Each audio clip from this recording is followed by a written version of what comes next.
Buenas tardes a todos y muchas gracias por atender. That's about as much as I know. I'm sorry, I'm not going to be able to keep up. But thank you so much for coming here, and thank you very much for Rafael del Pino Foundation for inviting me here. It's truly an honor and a pleasure to be in this beautiful setting. And thank you so much to Planeta and Deusto for publishing my book in Spanish and allowing me to reach a whole new audience and giving me more of an incentive to keep learning Spanish. This is my first time in Madrid, second time in Madrid, the first time in 36 years. The first time I came here, I was 2 years old, in 1982. My father brought me here because my father lived in Madrid for 7 years, so he's very happy that I'm speaking here. He studied medicine at the University of Madrid and he became a doctor here, so he's watching back home and he's very proud of me, and thank you very much for giving me this chance to make my father proud. Today, the topic of my talk is about El Patrón Bitcoin, or the Bitcoin standard, and that's the topic, that's the name of my book. In a brief, what I'm going to talk about is, I don't have time, unfortunately, to cover, obviously, all of the topics of my book, but I'm going to talk about some of the main ideas, and I'm going to talk about them briefly to give you an idea about what the book talks about, so that if you are interested, you can hopefully pick up the book and read more about it, and hopefully we can also discuss them afterwards, after I finish my talk. We'll have more of a chance to get in depth into these discussions. The first interesting thing about Bitcoin is that it is completely unique as a form of money in a way that is different from anything that we've seen before. So why that is the case, in my opinion, the way that I see it is this: anything can be used as money. There's no clear physical or legal reason that says what has to be money or what can't be money.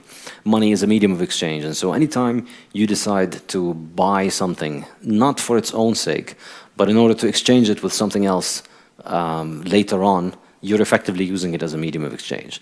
So there's nothing to stop anything from being used as money, but there is a problem with most things being used as money, which is that if something gets used as money, its value rises because everybody's buying more of it, but that gives more of an incentive for the people who can produce it, who can make more of it, to produce more of it, which in turn brings the value down. And so you end up in this trap where anything that gets chosen as money has the value rise and then the value drops afterwards. And so it ends up not being useful as a store of value. So because of that, the only things that end up getting used as money, we find throughout history, are things that are hard to produce, that are hard for people to make more of. So we see cattle, seashells, glass beads, metals, precious metals, and then even within government money, we see that the successful examples of money are usually kinds of money that are very hard to produce. And the harder they are to produce, the longer they are likely to serve as money, and the easier they are to produce, the less likely they are to continue to serve as money. So if that was true, if my theory about this is true, then Bitcoin is extremely interesting because it is the hardest money that we have ever invented. It's the hardest thing to produce. And this chart here shows us the supply curve for Bitcoin. As you can see, the quantity of Bitcoin is going to end up being stable at around 21 million. And there's no possibility for anybody to make more Bitcoin beyond that. And we can discuss why maybe during the Q&A. But generally, the growth rate of Bitcoin continues to decline with time. The coins are added on, and they're added on at a declining rate. Every 4 years, the new supply drops by half. And so eventually, it levels off at 21 million coins in total. So this makes Bitcoin unique because with every other asset, if it gets chosen as a form of money, if people choose it as money, then the price of it rises and people will produce more of it. And that's true for everything from copper to seashells to gold to silver. People will dig more and they will produce more. It's also true for government money. Government will always have the temptation to make more money, to print more money, to lower interest rates, to offer lower loans. And any form of money always faces this, if you want, inefficiency or imperfection, which is that more of it can be made if demand for it rises, except Bitcoin. It's completely unique in this regard because if somebody chooses it as a store of value, its price goes up, but there's no possibility for increasing the supply. Instead, and those of you who are familiar with how Bitcoin works technically will recognize the term difficulty adjustment. What happens with Bitcoin is that if the value of Bitcoin rises, more people try to mine Bitcoin, more people try to produce Bitcoin. They do not produce more Bitcoin. What they end up doing is, what ends up happening is that the difficulty of mining Bitcoin becomes higher. In other words, it becomes more expensive to produce Bitcoin. So the quantity of Bitcoin is always going to follow the curve that I showed you earlier, regardless of how many people are using it. And instead, the difficulty of mining it is what's going to adjust. And so if the difficulty to mine it adjusts, then instead of the increased monetary demand leading to more supply of Bitcoin being introduced onto the market, what ends up happening is the increase in demand for Bitcoin ends up making mining Bitcoin more difficult, which means you need more processing power to mine Bitcoin, which effectively makes the network more secure because it has more processing power. And so this is really the cycle that you can see in terms of how Bitcoin operates. If demand for Bitcoin as a store of value increases, that causes the price of Bitcoin or the value of Bitcoin to rise. That in turn makes mining Bitcoin more profitable. So more people start directing more money and resources towards mining Bitcoin, but this does not lead to more Bitcoin being produced. Instead, it leads to the network becoming more secure. Because as we said, with the difficulty adjustment, the quantity of Bitcoin stays fixed, but the difficulty of mining new Bitcoin is increased. And so the network becomes harder and harder to attack. And then as a result, that makes it even more secure, which will likely increase the demand for store of value, for Bitcoin as a store of value. And this is my explanation for why Bitcoin has, in the last 10 years, increased by about 700 million% in value.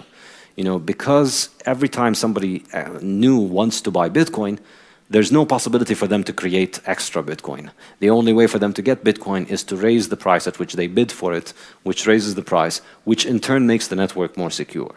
And this is truly astonishing if you think about it. You know, it's this little computer program, which is intangible and it can't be touched, has in 10 years, less than 10 years, has gone from basically a value of 0 to now a value exceeding $100 billion of the value of all the tokens. And every day we have billions of dollars being traded, and the network is still pretty secure because of this. So the value rises and the network continues to become more and more secure. So how secure is Bitcoin? Because of this difficulty adjustment process, the processing power behind Bitcoin, which can secure about 500,000 transactions or so, only 500,000 transactions per day, the processing power for it is 55 exahashes, which is a lot. How much? It's about 7 trillion times the size of your laptop. 7 trillion laptops, effectively. It's like 7 million of the world's top supercomputer. This is the amount of processing power that is going into the Bitcoin network every day. You can do 500,000 transactions on a single computer. On your own laptop, you can do many more than 500,000 transactions a day. But your own laptop can be easily attacked, it can be compromised, and it relies on your security. Bitcoin's security relies on nobody. Bitcoin's security relies on no single party, and there's no single point of failure that you can attack with it. And that's why this much processing power goes into it. So the result of this is that Bitcoin has no single point of failure. There's no single piece of critical hardware or infrastructure anywhere in the world that is necessary for Bitcoin to function. There's no building that you can destroy and then destroy Bitcoin. There's no single individual or organization that is necessary for Bitcoin to function. Any person is dispensable for Bitcoin. Effectively, Bitcoin can't really be stopped because it's just a protocol that is always open to anyone, anywhere in the world who wants to use it. If you want to use this form of money, all you need to do is download the program on your computer, read the code, understand how it functions, and then you're able to use it. And it's every 10 minutes, you know, all that it does, the amount of data that it consumes back and forth is pretty little, because all it does is that every 10 minutes it sends 1 megabyte of data, and that's it. 1 megabyte of data every 10 minutes is broadcast to everybody, and that records the new transactions. So this pretty simple system of about 500,000 transactions per day, every 10 minutes we get 1 block of transactions with 1 megabyte of data, or a little bit more than 1 megabyte. And in 10 years of operation, we have not seen a single fraudulent transaction confirmed on the Bitcoin network, which is astonishing. Not once has somebody been able to hack the Bitcoin network to spend the money that they don't have, or to spend the same amount of money twice, to send it to two people at the same time. It has not happened once in about 10 years, which is pretty astonishing. If you remember, in the last 10 years, there's been pretty much nobody in the world that has not been hacked. Whether it's governments or corporations or individuals or celebrities, everything has been hacked and compromised. If it's digital, it's been hacked. And yet Bitcoin, the network itself, has never been hacked. Of course, people who use Bitcoin can be hacked. It's possible for somebody to steal your password. But the network itself has not been hacked because of this security model that has proven extremely successful, so far at least. So what this means and why I think Bitcoin is interesting is because Bitcoin is the hardest money ever invented, the hardest money to produce, no way to increase the supply beyond the original schedule. It's available worldwide for anybody with an internet connection to access, and it's purely voluntary. It doesn't need any regulation, enforcement, or police in order for it to function. And most interesting for me, as an economist influenced by the Austrian school, is that its monetary role was chosen for it freely on the market. Nobody forced anybody to accept Bitcoin as money. It was chosen on the market because people want it. And this is the Austrian school's definition of sound money. Sound money is money whose acceptability and whose value emerges on the market from people transacting with one another. It isn't enforced at the point of gun or by government forcing people to accept it or to accept it at a certain price. So this is, in my opinion, why Bitcoin is interesting as an economic phenomenon. So what is it good for? What is the application of such a thing? Well, for me, the first and most interesting application, the most obvious one, is that it is useful as a store of value. It is effectively the first strictly scarce liquid asset that we have ever had in this world. I mean, everything else that is liquid, everything else that can be used as a monetary asset, because it's liquid and can be used for payments and can be divided and sent around. Everything else, its supply can be increased.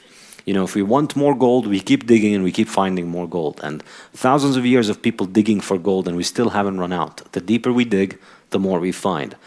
The limit on how much gold or oil or copper or any economic liquid asset or natural resource, the limit on how much of it exists is not the limit of how much of it exists on Earth, because the Earth is far bigger than our ability to mine it all. The limit is just how much time we dedicate to it. So we can always make more gold, it's just that the cost of it keeps rising. But with Bitcoin, it's different because the limit is strict. It's 21 million and that's it. It's strictly scarce. And so if you think about it, one of my favorite economists, his name is Julian Simon, and I quote him in the book. He used to say, he wrote a very important and influential book that is called The Ultimate Resource. And he says the only truly ultimate resource that exists in the world is human time, because with human time, we can make more of anything. There's no scarcity of copper, oil, zinc, whatever it is. If we want more of it, we just need to dedicate more time for it, and we'll make more. And in the 70s, Julian Simon was always arguing with the environmentalists who, if you may remember, those of you who were around in the 70s, we were going to run out of nickel, we were going to run out of oil, we were going to run out of water, we were going to run out of everything. And yet here we are 40 years later and we have more of everything, not less. So why do we have more of it? Because we dedicate more time to it, and the more human beings we have, the more time we have, the more we can make of all of these things. But Bitcoin and human time are the only two things that are scarce. And so, the ultimate resource is human time, but Julian Simon, unfortunately, is not with us anymore to see that finally we have something that is as scarce as human time. And so for me, if you understand money as a store of value, you use money to store the value that you produce with your time. And since your time on this earth is limited, you would like to be able to store it in something that is also limited, because if the thing in which you store your money is easy to inflate, if the supply of it can be increased easily, then it is possible for people to effectively steal the value of your time by making more of the money that you're making, So if you put your value into, say, Venezuelan bolivars today, because the government can print more and more of it, it is able to rob your value from it. So Bitcoin is effectively the strictest, scarcest asset that we've ever invented, and therefore, for me, it would be arguably useful as a store of value, at least in the very long run, and possibly our most advanced technology for transferring value across time, because it's not possible to inflate it or increase its supply. In other words, but beyond that, if we use that as a store of value, in my opinion, when something becomes used as a store of value and people want to hold it, then, and not just my opinion, it's also the opinion of many economists like Stanley Jevons, the fact that you hold it means that then people will want to accept it as payment. And so after it emerges as a store of value, it is going to become a medium of exchange that people will accept for payment. And effectively, this means that it's going to start gaining more and more of a monetary role. So what we have with Bitcoin, because this monetary asset comes with a built-in payment network, or a built-in settlement network if you want, effectively what we end up with is a global payment network that has its own currency and that is able to transfer money across the world. And it is, in fact, the first truly functioning alternative to central banking that we have. So if you want to transfer money today from Spain to China, your only option, up until the year 2008, your only option was to go through your local central bank, which goes through, effectively, pretty much wherever you are in the world, you go through the US central bank, which controls all the world's payments network and supervises them. You had no alternative if you wanted to send money across the world except to do that. But with Bitcoin today, we have an actual functioning alternative. You can send money to China with Bitcoin without having to go through your central bank. I think this is, after about 100 years of central banking monopoly, this is the first example of a truly viable alternative to central banks. And it's one that is much harder for governments to shut down. And we'll see why maybe a little bit later. So what we're seeing now is that as the Bitcoin network is growing, it's beginning to look more like the gold standard. And from that comes the title of my book. The way that gold became the only currency of the world at the end of the 19th century, it was not that every single payment was made with physical gold. People didn't walk around carrying big jugs of coins with them and using them to pay for everything. The way that the Bitcoin standard worked was that the gold was stored in banks, and people used financial instruments or pieces of paper that were backed by that gold.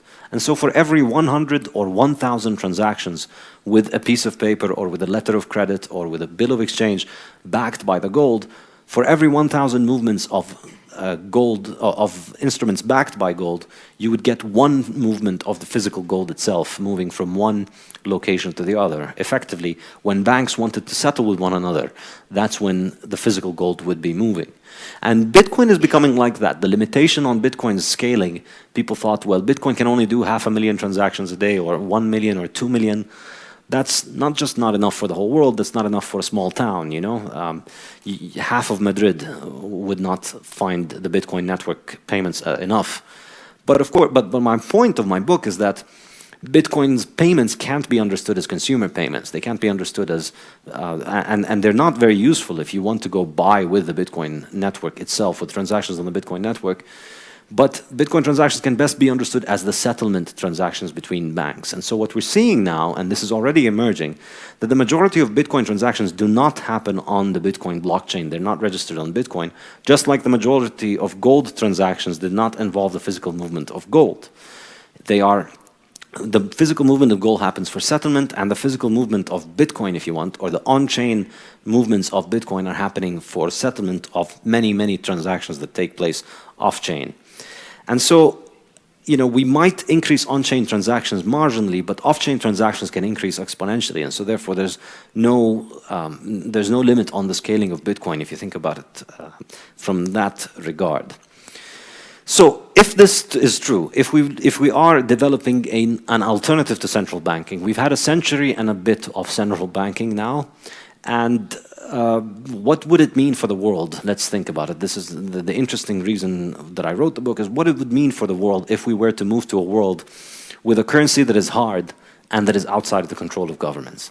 For me, the most interesting aspect of it relates to time preference, and it's a topic that I was always very fascinated with before I got into Bitcoin, and as I got into Bitcoin, it was always something that I kept thinking about.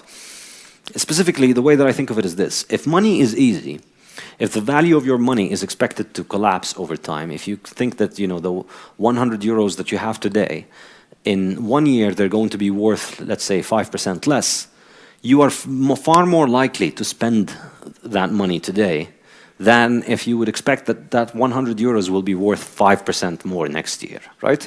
If you expect it to go up, you're more likely to hold on to it. If you expect it to go down, you're more likely to spend it. So easy money, effectively, encourages people to spend more. Hard money encourages people to save and spend less. Of course, another way of understanding this mechanism is through interest rates. Easy money, increase in the supply of money, causes interest rates to drop artificially low, which gives people an incentive to consume more and gives them less of an incentive to save. So if you think about it that way, you know, time preference, low time preference, the ability of human beings to lower our time preference is what drives us towards saving, is what drives us towards beginning to think of the future, is what drives us towards capital accumulation. Capital accumulation, once we develop the ability to accumulate capital, it increases our productivity. You know, when we moved from catching fish with our hands to catching fish with a fishing rod to then using big boats for catching fish, all that is happening as we increase the capital stock is that our productivity goes up. You know, the fisherman who tries to catch fish with their hands is able to catch 5 fish per day. The one who uses a big giant boat with modern electronic equipment is able to catch 10,000 fish per day. So the productivity continues to go up, which means better material living standards. This is why economist Hans-Hermann Hoppe, also from the Austrian school, calls low time preference, says that low time preference is what initiates the process of civilization. It's what brings about the process of accumulating capital and building modern society that continues to improve material standards for people. So many people wonder then, well, you know, if we have hard money, and this is one of the most common objections to Bitcoin, which is that if money is going to appreciate in value, nobody will spend anything. And if people stop spending, then the economy crashes. And then if the economy crashes, you know, children die. And so if you like Bitcoin, clearly you want children to die, as most Keynesian economists would accuse us Bitcoiners. However, you know, on closer scrutiny, we find that that's not exactly accurate. And for illustrating that, I always like to point out this example. This is a 10 megabyte hard disk, which in 1980 you could have gotten for $3,495. Now, how much can you buy a 10 megabyte drive today? Well, you can't find one today, but you know, if you wanted to buy 10 megabytes, they probably cost less than 1 cent or maybe 10 cents or something like that. That's roughly the price of 10 megabytes. So why would anybody in 1980 buy a hard drive like this when they could just wait 38 years and buy it for 10 cents, right? And in fact, you know, why do you buy your iPhone today for 700 euros or whatever when you can just wait 10 years and then you'll pick it up at the, you know, from the junk store for 5 euros or something like that? Why do you buy it for 700 today? Well, the answer is that time preference is always positive. In other words, people always prefer present consumption over future consumption because, ultimately, because our time on this earth is limited. We are going to die one day, and you don't know if you're going to die before you get the hard drive, and so you would rather get it now. You know, you think about also the people that bought this hard drive in 1980. Were they better off for buying it, or should they have waited and for the price to drop? Well, buying it in 1980 allows you to, you know, it could be that Steve Jobs bought this exact hard drive in 1980, and it helped him build the company that he built, and it helped him become productive. So does the fact that the price of things will drop stop you from consuming completely? Of course not. Well, if I told you that the price of food next year is going to be cheaper than today, will you spend the whole year hungry waiting for the price of the food to drop? Obviously not. You need to eat today.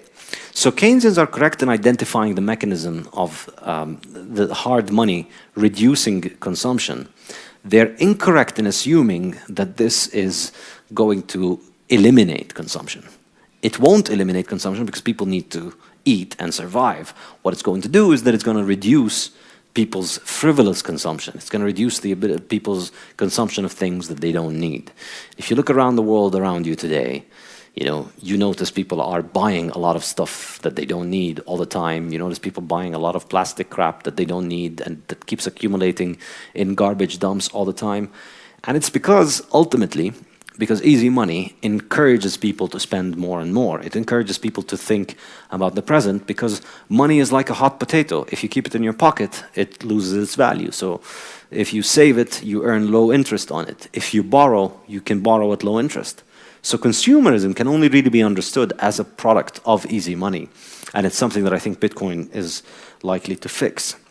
And we can also see this if we look at saving rates across the Western world since 1970, which is when the final link between the dollar or between currencies and gold was removed. As you can see, savings rates have basically been dropping all the time. And the only exception to this has been Switzerland, which was the last country to abandon the gold standard in the West, and it stayed on gold for a much longer time, and as a result it has a little bit of a higher savings rate. If you look at the savings rates in the 19th century, they were generally much higher in these Western economies, and that's how these Western economies became more developed. But even beyond just simply saving and consuming, time preference is not just an economic factor. It's once our material needs are met as humans, we can focus on other things beyond our just survival. And I think in my book, my favorite chapter of the book, the one that really motivated me to write the book, was chapter 5. And it talks about the implications of time preference to society at large in terms of people, technology, morality, culture, art, music. I think all of these things reflect people's time preference. And I don't have time to go over it in depth. What I do have, they say a picture is more powerful than 1,000 words. So two pictures, that's 2,000 words for you right there. This here is the Sistine Chapel in Italy. And this here, anybody know what this is? Who drew this? Yep, a guy called Rothko. So 400 years ago, when people spoke about art, this was Michelangelo hanging from a ceiling of the Sistine Chapel for 4 years, trying to draw this. And then he wrote a poem, which I quote in my article, talking about how much this destroyed his health, all the problems it gave him, how exhausting it was, how much work and time went into producing this. And this is the reason it survives today. Compared to the kind of things that we call art today, which effectively take 15 minutes to build and 7 minutes to develop the skill set needed for it. There isn't a 15-year-old in the world who couldn't produce this after 20 minutes of giving them just a little bit of colors. And I'm sure there are some modern art fans here who might get upset. Sure, there's no, as they say, and there's no disputing in taste. There's no argument about taste. However, there is argument about time. This thing takes far more time to produce and skill than that. And I think it's no coincidence that we live in a time in which most of our art is very simple, very fast, easy to produce. And it's not just the art, you see this in everything. And I think it's impossible to understand these things outside of the context of time preference.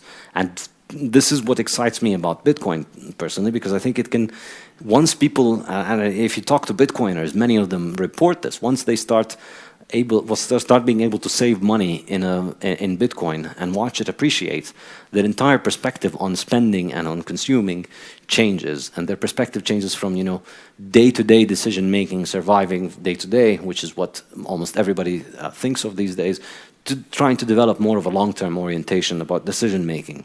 And I think this is also reflected in terms of technology. If you look at, and I talk in depth about different qualitative and quantitative measures of innovation, arguably, I would say the end of the 19th century was the most innovative period of human history. All of the things that we think of as 20th century inventions were really invented pre-1914 under the gold standard.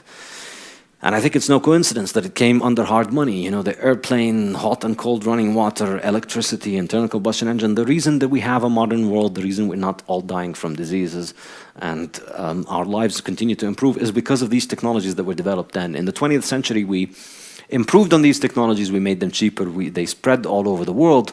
But the true innovation of these things, almost all of them, all of the most important ones came in the 19th century under the gold standard. And I think this is why, in my opinion, time preference is really the fundamental causal force in building civilizations. And rising time preference, or people who start thinking more and more about the present, is how people start reducing their capital stock, how this capital stock is reduced over time, and society becomes essentially reverses the process of civilization. which some would argue is what we're going through right now. Secondly, I think the second implication of having that kind of monetary system, if Bitcoin continues to grow, and of course everything I'm saying here, is not a prediction. It is more rather an extrapolation of what would happen if Bitcoin continued to function. And I make no guarantees for anybody that Bitcoin is going to continue to function or succeed. And this is not an invitation for anybody to invest in Bitcoin.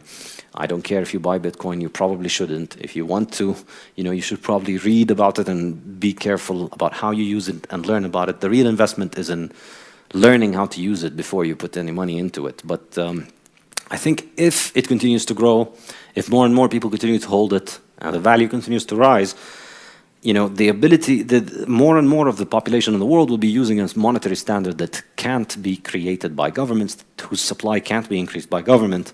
That effectively means that government is going to have less and less ability to finance itself through inflation. Even beyond that, we know that today most capital is becoming informational. There was a time in which capital was industrial and it was physical and it was easy for governments to capture it. But capital now is becoming informational. People who are highly productive, usually they are not highly productive because they hold machines. They are highly productive because they have great ideas and training in their mind that allows them to be highly productive. So as capital becomes informational, and as money, which is Bitcoin, becomes also information and very hard to track down and impossible to confiscate, well, not impossible, but harder to confiscate, it becomes far easier to move that stuff around, and it becomes far harder for governments to capture it. When capital was factories, government had to send a bunch of people with a gun and to put it to the head of the guy who runs the factory. And if you don't hand them over your money, they can shoot you and the factory will continue to operate. But if your capital is information, if your capital is training, and they shoot you, the capital is gone. So it's much harder to confiscate that. And so that means that government's territorial monopoly is going to count for less and less, and that governments will have to effectively compete for productive people rather than try and extort them. And so that the places that are the most hospitable to productivity are likely to become more and more productive over time. So you would expect that you would see less and less role for the nanny state, for the managerial state, and more of a return to the model of classical liberal limited government that we saw in the 19th century. Or even beyond that, government based essentially on consent, or government as just, effectively not government anymore. Once it's just purely based on consensual dealings between others, I like to call it the Swissification of the world. Switzerland, if anybody here knows who is the president of Switzerland? Never did I do this and get an answer to this. Nobody knows the president of Switzerland. Not even the Swiss people know the president of Switzerland. Why? Because he doesn't do anything. It doesn't matter. You could put a monkey as the president of Switzerland and the country will continue to operate. He just needs to cut a few ribbons every now and then and stand up and take a nice photo, and that's it. But everybody knows the president of Venezuela. Everybody knows the president of North Korea. Why? Because he matters a lot to everybody living in Venezuela and North Korea. I don't think it's a coincidence that most people would rather live in Switzerland than in North Korea, because in Switzerland, regardless of who the president is, your economic reality, your life is governed by you to a much larger extent than the government. And, I think this idea, I think it's likely to spread if we, the reason Switzerland is like that is because Switzerland was on hard money for a very long time. Most countries were like that in the 19th century on hard money. Most European countries were like that in the 19th century on hard money, and they changed as the government had the printing press and was able to finance itself with inflating the money supply. So I would expect that you would have less and less role for government, and then you would get a re-emergence of the role for family, for local community, as a replacement for government, or to be as a return for them, and to take away the role of government as their replacement, which is what government has done over the last 100 years. Finally, the exciting thing for an economist from the Austrian school about Bitcoin is that this is hard money that can't really be manipulated. And this is a huge deal because from the Austrian economics perspective, and we could get into this in more detail in the discussion, but I won't bore you with it right now because I can go on for hours and hours about this. From the Austrian business cycle, what the Austrian business cycle says is that the only reason you can get recessions and financial crises and inflation is because of central planning of the money supply, or because of the central planning of the capital markets. In other words, when governments reduce the interest rate artificially in order to allow people to invest more because they want to raise GDP and raise productivity, they obviously can't create more resources for society. All that they can do is they give people the illusion that they have more resources. People start investing and spending more than they think that they can, more than they actually have. But we haven't increased the size of actual productive resources. All that we've done is we've misallocated it. We've made people make incorrect decisions about how to allocate their capital.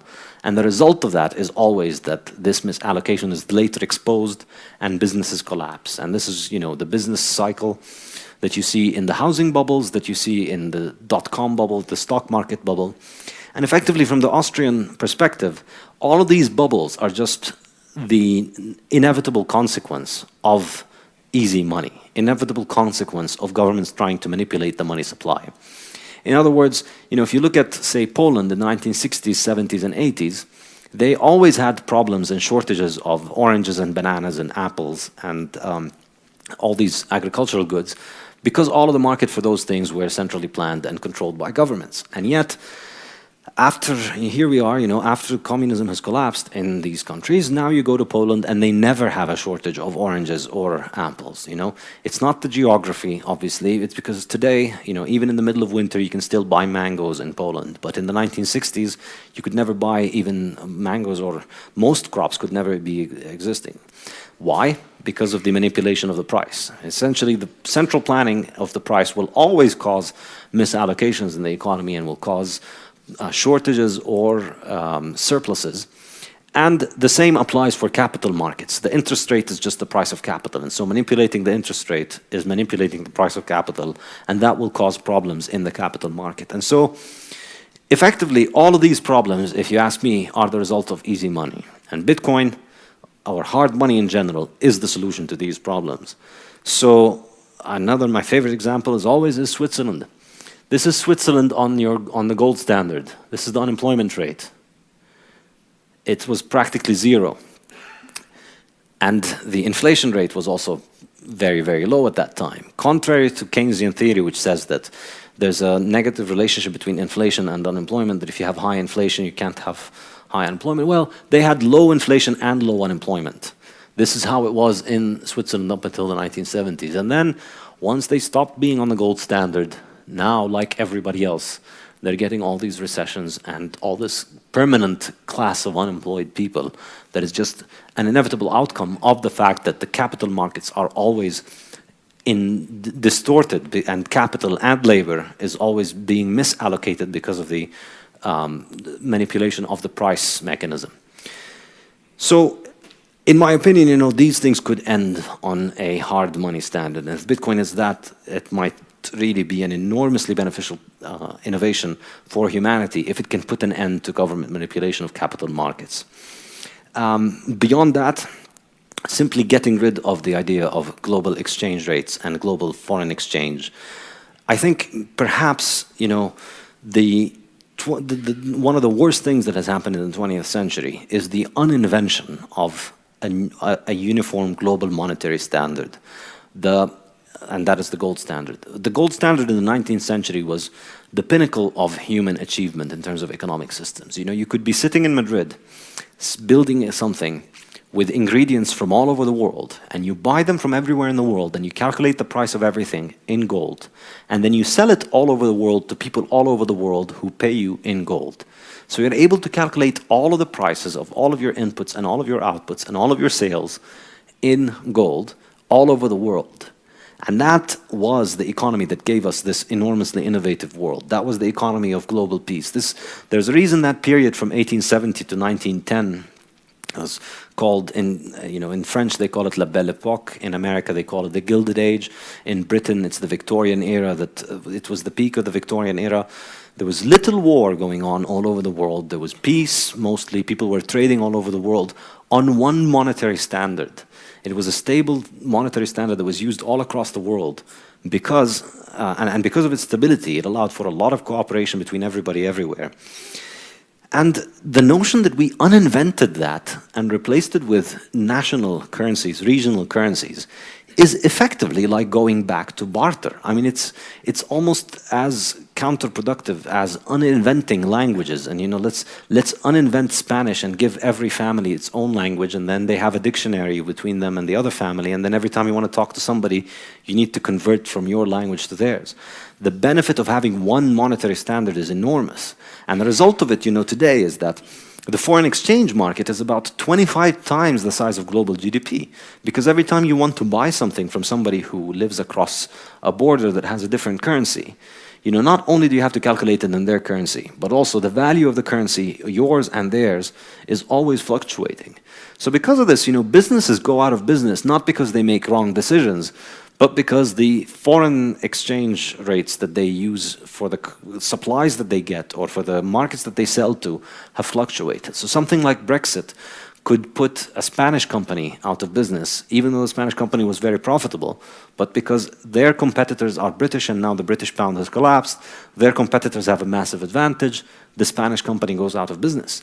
It's absolutely insane that we have all of this, and more companies are dedicating more and more of their resources just to try and get over this system of international barter, trying to figure out how do we play the foreign exchange market in a way that stops us from going bankrupt if something happens in Britain, or if the euro goes down, or if the Swiss franc goes up. And it's absolutely insane that we have to think about that. It's insane that a car company needs to have a foreign exchange department, And this did not exist 100 years ago or 120 years ago. And I think getting rid of this would be an absolutely wonderful boon for humanity, among all of the other things that I mentioned in terms of Bitcoin. In other words, and of course, the political aspect of it, of the fact that today, if we have government money, that means one government has to issue one money that is global, that is acceptable across countries, and that government then develops what is called the exorbitant privilege, which is the ability to print money and finance their operations just by passing on the inflation of the currency to the rest of the world. And that's effectively what drives the current world economy around the US, and so now US fiscal and monetary policy is all over the world. It's already absurd enough that the price of capital is determined by a central planning bureau of 6 or 7 PhDs in economics in the US. It's absurd for the US, but it's even more absurd to think that the entire planet has to follow that, because US monetary policy is global monetary policy. You don't get to vote for Americans, but you still get to import their monetary policy. And I think this is really the promise of what Bitcoin could do. This is why I think Bitcoin is really exciting and really interesting. And, it's basically a politically neutral, censorship-free settlement system which separates politicians' morality from people. It's a free market in money, savings, capital, and investments. And if you've seen how much free markets can transform societies, just look at the example of Eastern European countries.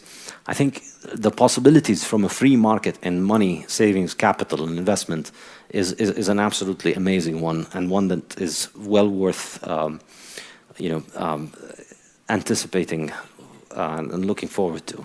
Thank you very much. This is my website and my email, and this is the cover of the book. Thank you very much for coming and for attending this.